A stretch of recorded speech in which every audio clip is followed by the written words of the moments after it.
Olá pessoal, tudo bem? Vamos aí para mais um vídeo. No vídeo de hoje vamos falar de hidrostática. Hidrostática está na página 341 da sua apostila, tá? Então pega a sua apostila aí e acompanhe, tá? E hidrostática vai falar das forças que se relacionam nos gases, tá? E nos líquidos, em algum tipo de fluido, tá? Todo fluido ele tem um comportamento aí diferente de um para o outro. Nosso corpo mesmo está mergulhado no ar atmosférico, tá? Uma vez que ele está mergulhado na água, nós temos sensações diferentes, nós temos aí nós temos pressão diferente, temos aí forças diferentes que atuam aí no nosso organismo quando a gente muda de um fluido para o outro, tá? E começando a falar de hidrostática, vamos falar primeiro de densidade ou massa absoluta, tá? Massa absoluta é a massa do objeto dividido pelo volume que ele ocupa. Essa massa absoluta, ele já é predeterminada, tá? Por exemplo, 1 kg de ferro vai ter um determinado volume, sempre, tá? 1 kg de isopor, né? Quer dizer, eu tenho uma massa de 1 kg, mas eu vou usar um espaço muito grande, porque a densidade do isopor é um valor bem baixo, né? Então, sempre vai mudar a densidade de cada material, vai ser a massa que ele ocupa, a massa total dele, dividido pelo volume, né? Se você for comparar, por exemplo, 1 kg de açúcar e 1 kg de sal, tá? Você olha ali, os dois têm 1 kg, mas o de sal ele é maiorzinho, e o de sal ele é menorzinho e o de açúcar é maior, né? Você compara os dois, você vê que o de açúcar é maior, quer dizer, ocupa um volume maior, e o de sal ocupa um volume menor, porque são sólidos de densidade diferente. Mesma coisa o ferro e o isopor. O ferro, 1 kg de ferro vai ocupar um espaço pequenininho. 1 kg de isopor vai ocupar um espaço enorme, tá? Por isso que tem essa diferença de cada material ter sua densidade. Na apostila de vocês aqui, ó, tem uma tabela, ó, já com alguns materiais. Começa aí desde alguns gases, né, como o hidrogênio, o ar. Depois ele passa para os líquidos e por fim aí alguns sólidos, que todos eles têm a sua densidade, tá? Bom, a unidade de medida de densidade, tá, e de massa absoluta é quilograma, grama por centímetros cúbicos ou quilograma metros cúbicos, tá? É uma das duas. A correta é usar quilograma por metros cúbicos. Para transformar aqui, ó, é só multiplicar por 1000, tá? Aqui multiplica por 1000 e aqui divide por 1000. Então, deixa aí anotadinho aí essa informação na sua apostila. Bom, aqui, ó, depois está falando de pressão, tá? Pressão, aqui ele está falando num sentido geral, e aqui eu coloquei outros dois exemplos de pressão, tá? Pressão é a força que faz em uma determinada área, tá? Se você empurra alguma coisa, você faz pressão sobre ele na área que você está apoiando. Se eu empurro aqui, ó, essa minha lousa, né? Ele vai, minha mão, a área que a minha mão está fazendo pressão, né? A área que a minha mão está apoiando é a área que ele está fazendo pressão. Toda vez que eu diminuo a área, né, deixo ela cada vez menor, eu vou aumentar a pressão naquele determinado ponto, tá? Eu coloco um exemplo quando você está deitado na cama. Quando você está deitado na cama, toda a força peso do seu corpo está espalhada. Então a pressão aqui, ó, é menor. Se você estiver em pé na cama, a área é menor. Então, quer dizer, toda a área do seu corpo, a força-peso do seu corpo está sobre uma determinada área. Então, a chance aí de quebrar a cama quando você está de pé é muito maior do que quando você estiver deitada, tá? Lembre-se disso aí hoje à noite. Bom, a unidade de pressão é Newton por metros cúbicos, tá? Por metro quadrado, Newton por metro quadrado, ou PA, tá? Esse PA aqui é de Pascal, tá? Nós vamos falar nele no nosso próximo vídeo, que é Newton por metro quadrado é igual a Pascal, tá? Aqui é igual, tá? Aqui eu coloquei ou porque pode transformar. Aqui ele é, aqui, igual a Pascal, tá? Logo depois, já falando de pressão, a gente está falando de pressão atmosférica. Bom, a pressão atmosférica é a pressão que nós sentimos pelo ar atmosférico, tá? O ar atmosférico faz força no nosso corpo, tá? No nosso corpo, como tem toda uma área, ele recebe aí pressão atmosférica. E a pressão atmosférica, ela foi medida por Torricelli, tá? Torricelli, ele fez uma medição e, através da experiência, ele percebeu que numa coluna de mercúrio, tá, o valor de 1 atm é igual a 76 centímetros de mercúrio. Quer dizer, ele pegou lá uma tigela com mercúrio e ele mediu aí, né, através da experiência, ele conseguiu aí medir até que ponto esse mercúrio ficava. A experiência dele consistia assim: tinha uma tigela, ele colocou mercúrio, né? Vou colocar aqui até mercúrio de uma cor diferente, só para simbolizar.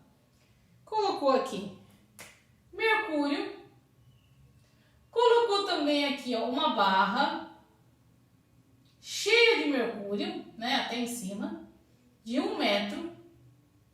E quando ele virou, né, tem até uma ilustração aí, quando ele virou, o mercúrio que estava aqui, ó, foi descendo e ficou até aqui, ó, 76 centímetros. Ficou aqui até os 76 centímetros, tá?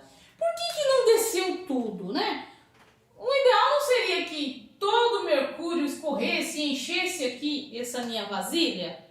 Sim, porém havia uma pressão aqui, ó.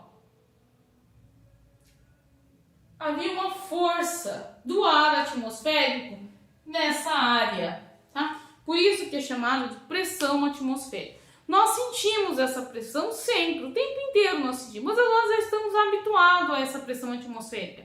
Às vezes acontece quando você voar, está em um avião, né, voar de avião, ou quando você vai ali para o nível do mar, né, desce aí para o litoral e você sente às vezes aquela diferença de pressão no ouvido, né, aquela dor, às vezes dá dor de ouvido, dor de cabeça, porque o nosso corpo é bem sensível à pressão atmosférica. Então qualquer variação de pressão vai causar aí uma diferença, né, uma sensação estranha aí no nosso corpo, tá?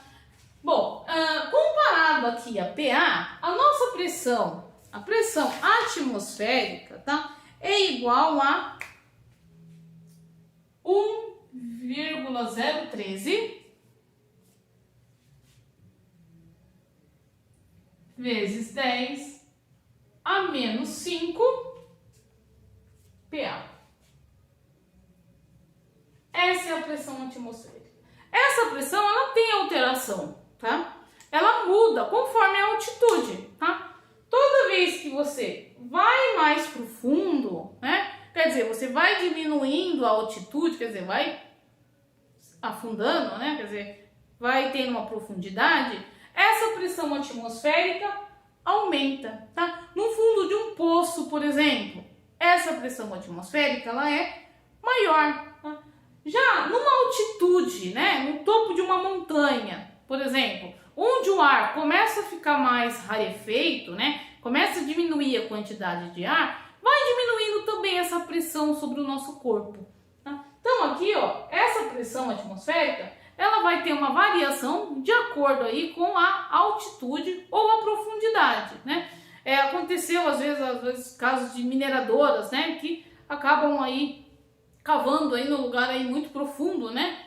Poços de metros e metros, né? E eles têm aí uma pressão atmosférica diferente do que a pressão que nós estamos aí no nível do mar, tá? Esse valor aqui, ele foi registrado no nível do mar e ele tem pequenas alterações aí de uma cidade para outra, né? de um lugar para outro, né? Geralmente em montanhas, né, tem uma dificuldade maior de respirar. Por quê? O ar fica mais rarefeito e muda também essa pressão sobre o nosso corpo. Certo, pessoal? Bom, depois fala da pressão hidrostática, tá? A pressão hidrostática vai falar da pressão no fundo do mar, tá? Ou no fundo da água, ou que tem aí um líquido à nossa volta, tá? Pode ser aí qualquer líquido também, tá? Um poço de gasolina, por exemplo, né? Às vezes aquele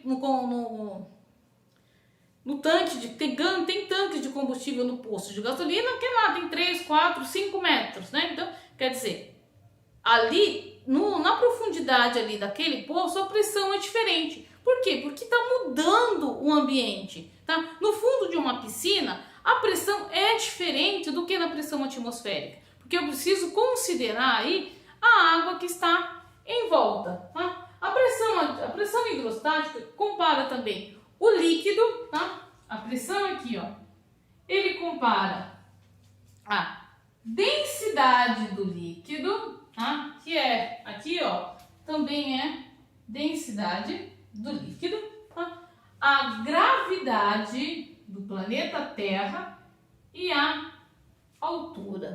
Vendo? Quer dizer, essa pressão no fundo de líquido, eu preciso considerar o quê? A densidade desse líquido, tá? Se esse líquido aqui, ele é pouco denso ou mais denso, tá? De acordo aí com as características que eu falei.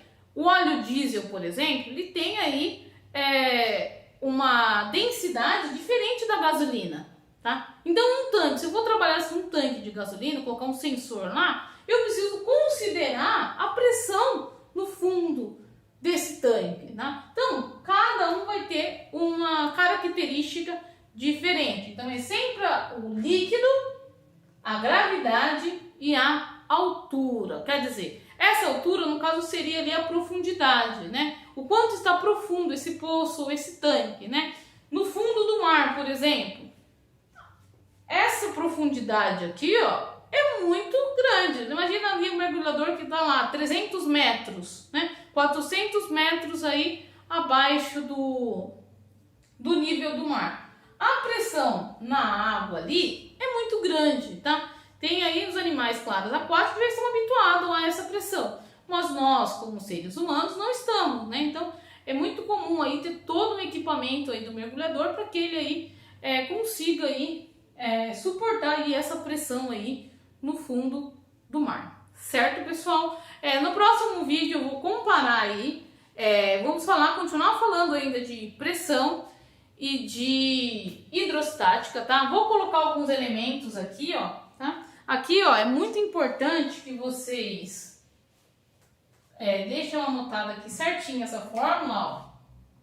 Mi ou D é igual a massa vezes o volume. E é importante vocês lerem aí a apostila de vocês, tá? Aqui eu faço um resumo, mas na apostila de vocês, ó, tem várias ilustrações, tá vendo, ó, que vão ajudar você aí a compreender melhor esse capítulo, tá bom? Conto aí com a dedicação de vocês, a participação de vocês e até o próximo vídeo. Tchau, tchau!